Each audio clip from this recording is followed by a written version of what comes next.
माझा नवरा सकाळी कामावर जायचा तेव्हा तो माझ्या पायाला साखळी बांधायचा आणि घराला बाहेरून कुलूप लावून जायचा. घरी आल्यावर तो माझ्या साखळ्या सोडायचा. एक दिवस मी माझ्या मुलीला म्हणाले की तू दूर दिसणाऱ्या रोडपर्यंत पळत जा आणि तिथे एखादा माणूस आला तर त्याला जाऊन सांग की माझे वडील माझ्या आईला खूप मारहाण करतात, त्यांनी तिला साखळीने बांधून ठेवले आहे. हे सांगताच माझी 10 वर्षाची मुलगी कसलाही विचार न करता रोडपर्यंत पळत गेली आणि तिथून जाणाऱ्या एका माणसाला तिने सर्व काही सांगितले. त्या माणसाने माझी साखळी उघडताच माझ्या पायाखालची जमीनच सरकली. कारण माझा नवरा. माझे नाव सानिया आहे. मी 20 वर्षाची होते. BAच्या शेवटच्या वर्षाला शिकत होते. माझ्या आईवडिलांना माझ्या लग्नाची खूप काळजी असायची, कारण आमचे नातेवाईक खूप कमी होते. एके दिवशी माझ्या आईने एका महिलेला माझ्यासाठी चांगले स्थळ सुचवण्यास सांगितले. तेव्हा मी माझ्या आईला म्हणले, तू असं का करत आहेस? माझं फायनल इयर अजून झालं नाही. मग आई म्हणाली, नाही बेटी, लवकरात लवकर लग्न करणं चांगलं आहे. हे ऐकून मी गप्प बसले. माझी इतक्या लवकर लग्न करायची अजिबात इच्छा नव्हती. मी आईला म्हणाले की इतक्या लवकर लग्न मला काही करायचे नाही. आधी मला नोकरी करायची आहे आणि मग लग्न करायचे आहे.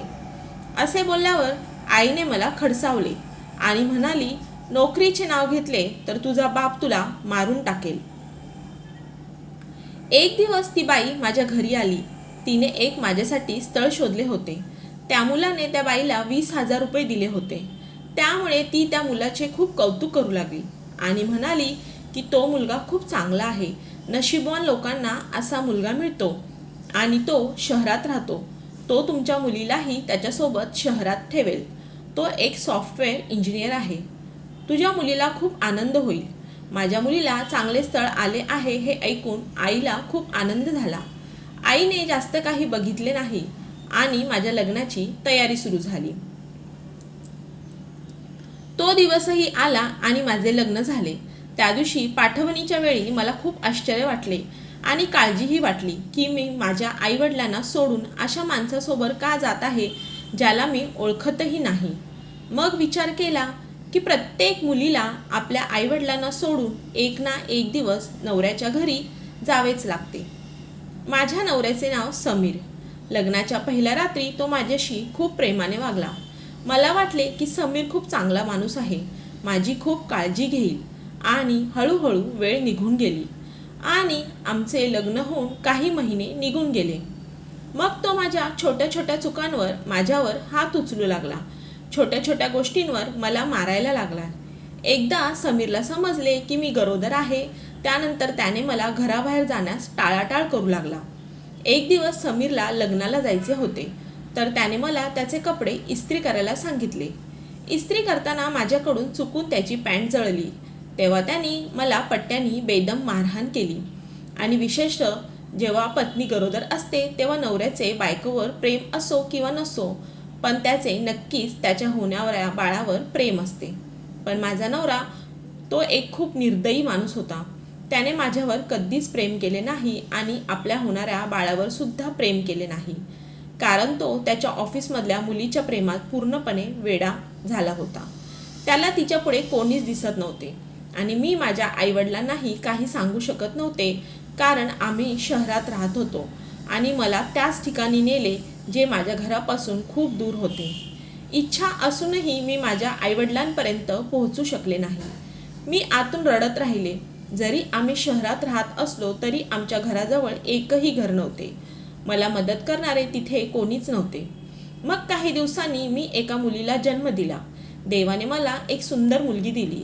तिला पाहूनही मला आनंद झाला नाही, कारण मला तिच्या भविष्याची चिंता पडली होती. मी माझ्या बाळासह हॉस्पिटलमध्ये पडून होते आणि जेव्हा माझा नवरा मला घरी घेऊन आला तेव्हा तो मला म्हणू लागला की तू मुलीला जन्म दिला आहे, आता तिचा खर्च कोण करणार? मुलगा असता तर तो मोठा झाल्यावर काहीतरी बनला असता. त्यानंतर मुलगी झाल्यामुळे तो आणखीनच मारहाण करू लागला. हे करत असताना माझी मुलगी 3 वर्षाची झाली. तो मला खूप मारायचा आणि आता नवऱ्याकडून होणारा अत्याचार मर्यादेपलीकडे वाढला होता.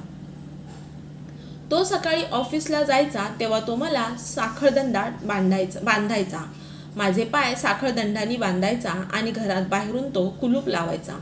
घरातील कामे आणि स्वयंपाक तसेच करायचे. त्यानंतर मी दिवसभर घरात तसेच पडून राहायचे आणि त्यामुळे माझ्या पायाला दुखापत झाली होती. खूप वेदना व्हायच्या. त्याने आमच्या लहान मुलीलाही सोडले नाही. तिलाही खूप मारहाण करायचा. त्याला कसे बोलावे हे देखील कळत नव्हते. तो तिला खूप त्रास द्यायचा, मारायचा आणि म्हणायचा की तू तुझ्या आईला तिला स्वतःचा हेवा वाटतो. ती स्वतःला चारित्र्यवान समजते. मी माझ्या नवऱ्याशिवाय कोणाला पाहिलंही नाही आणि जेव्हा कधी माझा नवरा माझ्यावर असे वाईट आरोप करायचा की मी त्याच्यानंतर कुठेही जाऊ नये, त्यामुळेच तो माझ्या पायाला साखळी बांधायचा आणि तो आला की तो मला मोकळा करायचा. त्याच्या साखळदंडातून माझे पाय सुजायचे. पायांची अवस्था आता निरुपयोगी झाली होती. मला उभं राहता येत नव्हतं. माझा जीव गुदमरतोय असं मला वाटत होतं. एके दिवशी समीर ऑफिसच्या कामानिमित्त 2-3 दिवसांसाठी बाहेर गेला. सकाळी समीरने जाताना माझा पाय साखळीला बांधून ठेवले. तेव्हा मला माझ्या किंकाळ्या आवरता आल्या नाहीत. माझ्या भीतीने शरीर थरथरत होते. तेव्हा ठरवलं की आता इथून आपली सुटका करायची, कारण आता गेले नाही तर कधीच होणार नाही हे मला माहीत होते. त्यामुळे मी खिडकीचे गज कापायला सुरुवात केली. त्यानंतर मुलीला सांगितले की दूर रोडपर्यंत पळत जायचे. तिथे गेल्यावर येणाऱ्या जाणाऱ्याला मदत मागायची.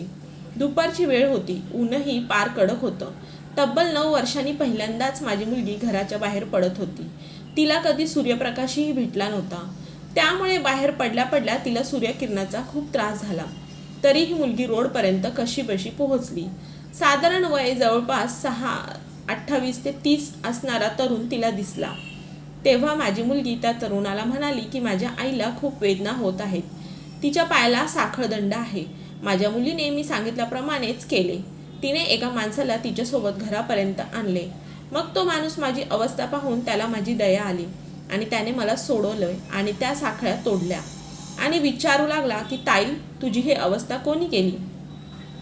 मग मी त्याला सांगितले की माझी अवस्था माझ्या पती समीरने केली आहे. त्याला मी सर्व काही सांगितले. ते ऐकून त्याचे हृदय मेणासारखे वितळू लागले आणि त्याची तळपायाची आग मस्तकात गेली. तो म्हणाला, ताई, तू इथून पहिले बाहेर पड. माझ्या घरी चल.